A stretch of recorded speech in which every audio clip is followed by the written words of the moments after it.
शीतल, हा तू इथला आवरत बसू नको. तू तुझं आवरून घे जा.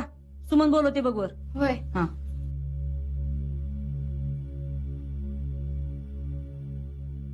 नीलम, अगं बाहेर दुकानात गिराईक आलंय वाटतं. त्या सौरभला बसवलं होतं तर तो पण निघून गेला. त्यानं काय पाहिजे ते बघ आणि दुकान बंदच करून टाक. सारखं कोण ना कोणतरी येतंय. ते दुकान बंद आहे बघून बाहेरच्या बाहेर तर जातील.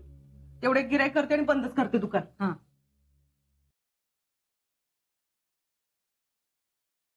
कसला विचार करताय एवढा? अगं सगळं शीतलच्या मनासारखं घडतंय म्हणून ती खुशीत आहे. हे बघून आनंद झाला.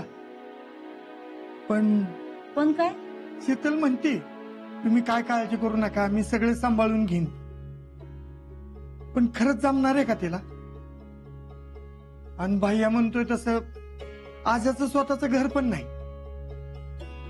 काय वेल उद्या काय कल्पना नाही.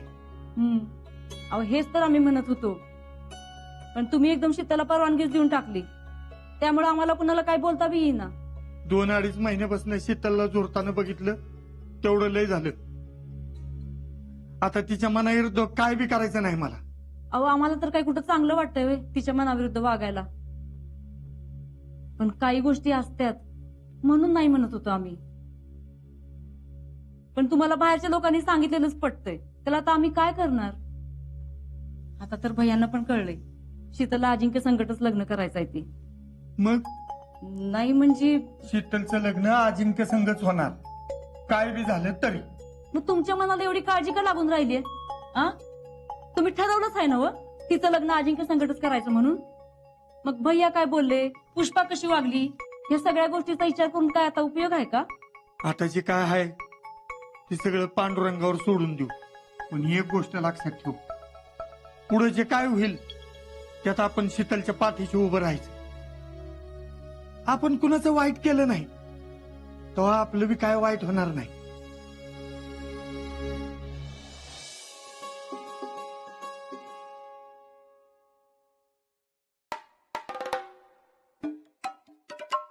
अजिंक्य मस्त चांगलं दिसतंय तुम्ही. काय पावडर बिवडर लावायची गरज नाही. तूच नजर लाव बाई त्याला. आता आईची कधी नजर लागती बाई पोराला? माझी बरी नजर लागल ह्यांना. तुमचं समद्यांचं राहू द्या. चला, पवारांच्या घरातली वाट बघत बसली असतील आपली. चला लवकर. चला आलेच. अगं चल लवकर पुष्पे. चल जिजे तू. चल.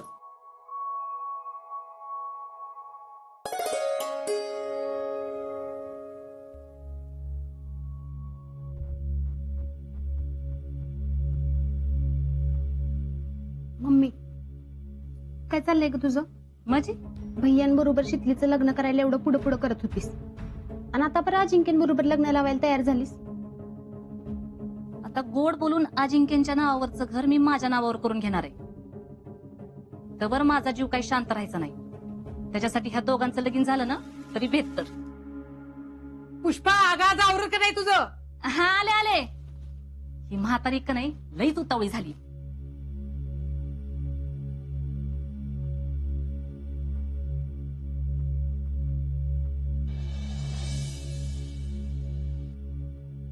नमस्कार. या जीजी या.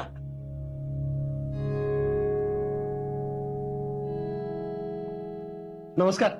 या नमस्कार.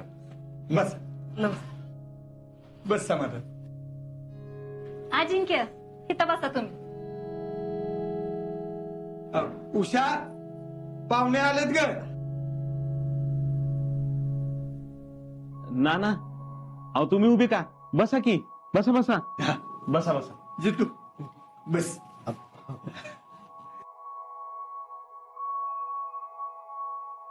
आम्ही येणारे म्हणून समधी आवरावरी केलेली दिसते. शीतलनीच आवरलंय सगळं. एवढं काय आवरायचं त्यात? आम्ही काय परकेच आहेत वय? घ्या पाणी घ्या.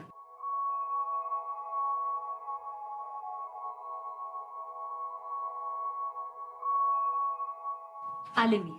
वहिनी थांबा की. तुम्ही कुठे चाललाय? अगं बस की उषा. बघायचा कार्यक्रम आहे मग तसंच वागलं पाहिजे असं काही नाही. अगं आपण घरातलीच आहे की. आपल्या रिवाजाप्रमाणे भेटलं पाहिजे म्हणून आपण ह्यो कार्यक्रम करतोय. कसं आहे ना सगळं नियमानं झालं पाहिजे. अहो आज शीतलला बघायचा कार्यक्रम आहे हे गावात कुणाला माहित सुद्धा नाही. अरे मी पण कुणाला काय सांगितलेलं नाही या गावात. आता नुसतेच गप्पा मारत बसणार आहेत का पुढचं बी काय करायचंय? बोलवा की पुरीला. हा नीलम घेऊन ये शीतलला. हो आणते.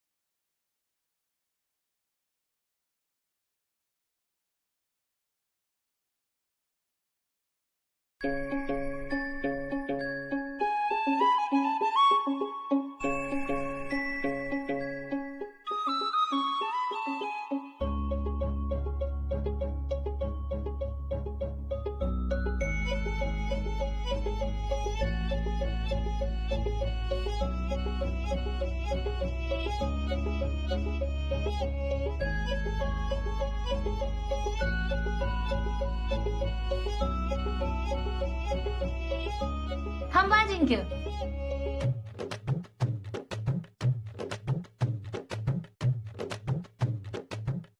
शीतल आधी मोठ्यांना द्यायचं असतं मग बारक्यांना, म्हणजे आधी जिजींना मग ह्यांना मग मला आणि मग मुलाला.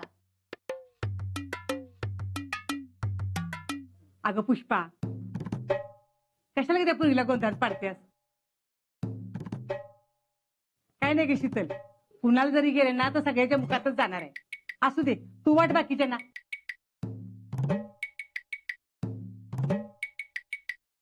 हा द्या.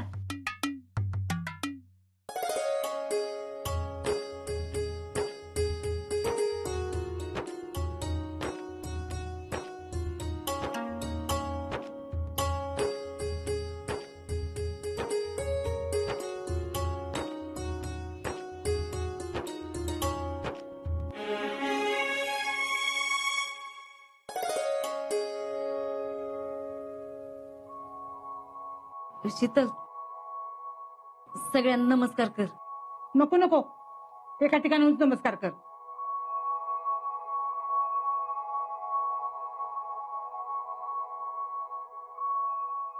अगं बया पदर बी सांभाळता येईना बाई पुरीला. मग घर कसं सांभाळायची?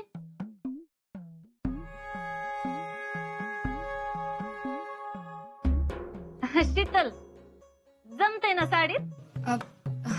वय अगं शीतलला बघायचा पहिल्यांदा कार्यक्रम आहे ना. नाही नाही ह्याच्या आधी बी मी चांगलं स्थळ आणलं होतं की. आणि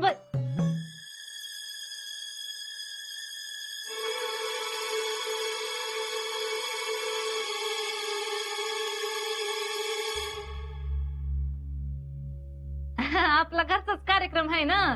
विचारा तुम्हाला काही प्रश्न विचारायचे असतील तर विचारा. आता काय विचारणार सगळं तर माहितच आहे की. नाही काही विचारायचं असेल तर विचारा की. तुझं नाव काय?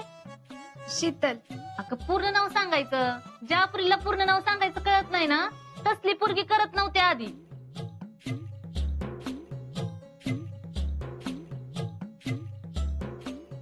पण आता तसं नाही. पण तरी पूर्ण नाव सांगावं. शीतल सुरेंद्र पवार. तुझं शिक्षण काय झालंय? SYBA ची एक्झाम दिली. बया म्हणजे आमच्या जेडीच्या वयाची असून 1 वर्षांनी मागच आहेस वय.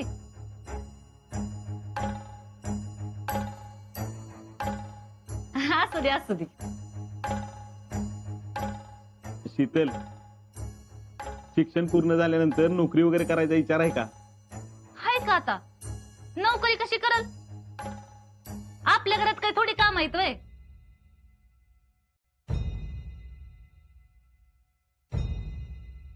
शीतल शेणगोटा रानातली कामं वैरण काढणं जमते ना तुला? नाही म्हणजे आधी कसं अजिंक्य करायचे पण आता ती बॉर्डरवर जाणार ना. मग कोण करणार ही कामं? मग आता त्यांचं लगीन झाल्यावर त्यांची अर्धांगिनी म्हणून तुलाच करायला पाहिजे का नाही? करशील ना? म्हणजे जमल ना तुला?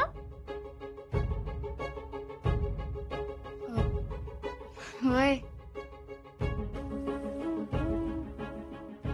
वहिनी जरा परत कुंकवाचं पाणी घेऊन ये की. हा सुमन हा? जा घेऊन ये. हा कशाला ग? अहो आता घरची लक्ष्मी आणायची म्हणल्यावर सपाट पायानं आणायची का? बघायला नको का पुरीच्या पायात लक्ष्मी आहे का नाही ती? कुठं पाऊल वाकडं पडतंय ती बघायला नको का? पुष्पे तुझं तर काहीतरीच असतं बरं का. कुठल्या सामान्यात वावरतीस ग तू? रीतिरिवाजाप्रमाणे समजा चाललंय म्हणल्यावर एवढं करायला काही जड जातंय वय? वहिनी होय का नाही? सुमन हिथं ठेव परत. हा शीतल त्या परातीत पाय ठेव आणि जरा चालून दाखव.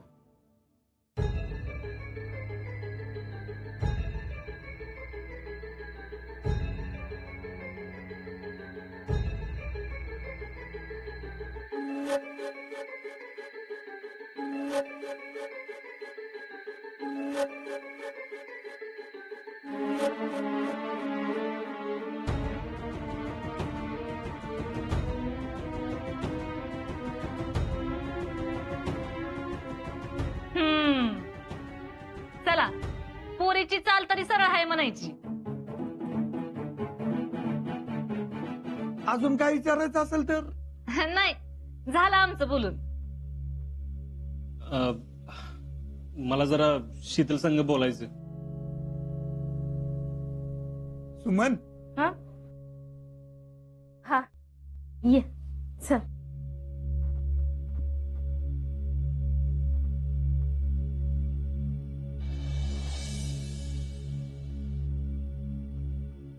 मी आहे.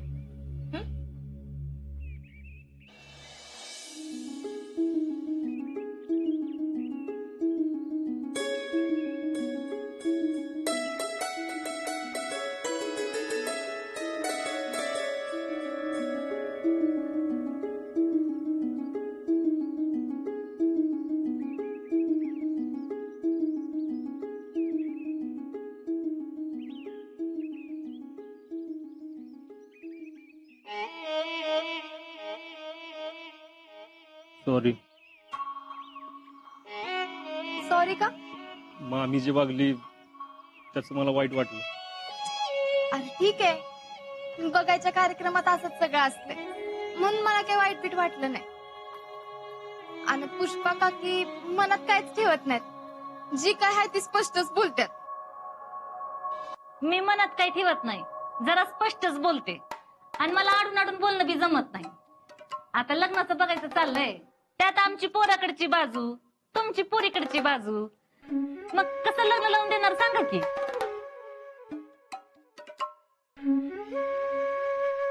पुष्पे अगं असं कसं बोलतीस तू?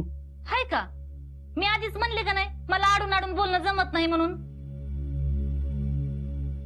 समाधान. अरे लग्नाची बोलणी म्हटल्यावर या गोष्टी यायच्याच की. तेच म्हणते मी. आणि आता 40 पिढ्या त्यांना पोरगी झालीये म्हणल्यावर चांगलं दुमधडकतच लगीन लावून देणार की.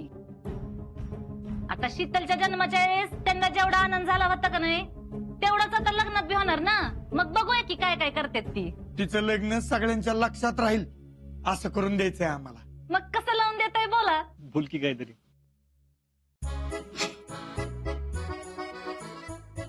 काय झालं असायला? अरे सांग की. तुला आठवतंय मामीनं माझ्यासाठी फलटणचं स्थळ आणलं होतं?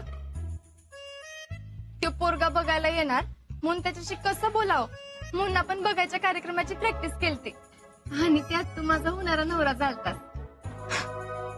तेव्हा तर वाटलंच नव्हतं खरोखरच आपला बघायचा कार्यक्रम होईल म्हणून. हेच तर प्रेम आहे. म्हणजे बघ की आपल्या दोघांच्या डोक्यात नसताना आपण एकमेकांच्या प्रेमात पडलो. शितले मला असं कायम वाटतं की माझ्याशी लग्न करून तू सुखात राहशील का. म्हणजे मी आजोळात वाढलोय, माझं स्वतःच असं काय नाही. जे काय आहे ते जे काय हाय त्यात समाधान म्हणून मी राहीन तुझ्यावर. भय पण बाई म्हणलं की दागिन्यांची हौस असतेच की. काय दागिनं बिगिनं करायची गरज नाही. आणि तसं बी मला जो दागिना पाहिजे होता तो तर तू दिलास मला. आणि हितनं पुढं कुठला दागिना पाहिजे हे तर मी तुला सांगितलंय आणि ते तुम्हाला देणार ह्याची 100% गॅरंटी आहे मला. 10 तोळ्याचाच दागिना वय प्रत्येक चुलत्यानं 5-5 तोळ्याचा दागिना करायला पाहिजे आणि तुम्ही 8-10 तोळ्याचा तरी दागिना करायला पाहिजे. तसं आमच्या डोक्यात अहो कसं आहे, तिच्यासाठी केलेले दागिने काय आम्ही घालून फिरणार आहेत वय? आता उद्या शीतल कुठल्या कार्यक्रमाला गेली तर समधी काय म्हणणार, पवारांनी एवढंच दागिनं केलं वय? आता प्रत्येकाचं तोंड तर काय बंद करता येणार नाही ना, म्हणून म्हणलं. आणि त्यात अजिंक्यचं चुलतं बी काहीच बघणार नाहीत, म्हणजे समजा कसं मलाच बघावं लागणार आणि उद्या ते बी बोलणार. आता कसं आहे, अजिंक्य आजोळात वाढल्यात म्हणल्यावर समधी जबाबदारी आमच्यावरच असणार ना. आणि तसं बी त्यांना घर नाही, दार नाही आणि शेती तर. घर नाही असं काही नाही. आमचं राहतं घर राजाच्या नाव केले.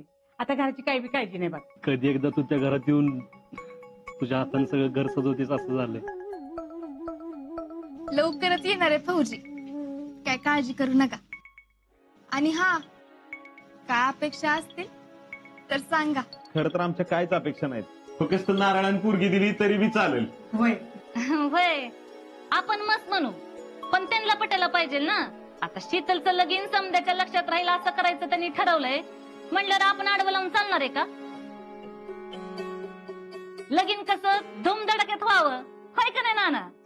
वय मग आता एकदम फायनल ठरून मोकळं होऊयात. नाना, फक्त एक सांगायचं होतं, अजिंक्य आता 15 दिवसांनी परत जाणार, तर या सुट्टीत लग्न झालं असतं तर बरं होईल.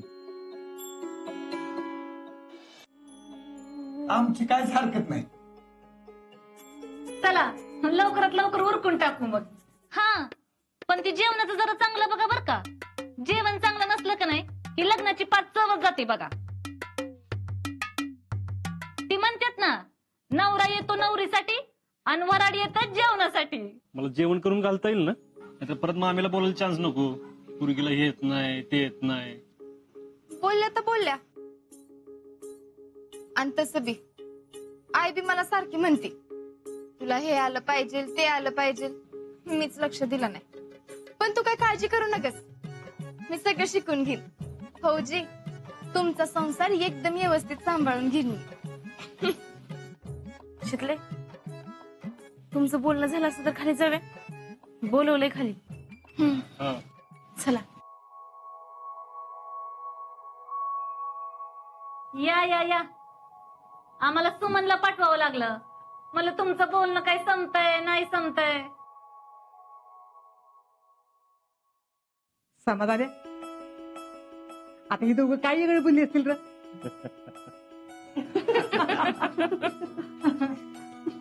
कसं आहे, तुम्हाला गुण्या गोविंदांनी संसार करण्यासाठी आशीर्वाद द्यायचं, एवढंच आमचं काम बाकी राहिले. आता आम्ही दोन्ही कुटुंबांनी तुमचं लग्न ठरवलेलं आहे, फक्त तारीख फिक्स करायची राहिली. त्याची जबाबदारी मी घेतो. दोघांच्या पत्रिका घेऊन जातो आणि या 15 दिवसातली तारीख काढून आणतो. पुष्पा, अगं आता ठरलंच आहे सगळं, तर ओटी भरून घे की पोरगीची. होय होय. अगं बया, ते वटीचं सामान घरी विसरले की, आणि पेड्याचा बाक्स बी तिकडे विसरला. तुमच्याकडे असेलच की वटीचं सामान, आणि ती द्या, मी सामानाचे पैसे देते की. हवा जरा 21 रुपये द्या बरं. होय.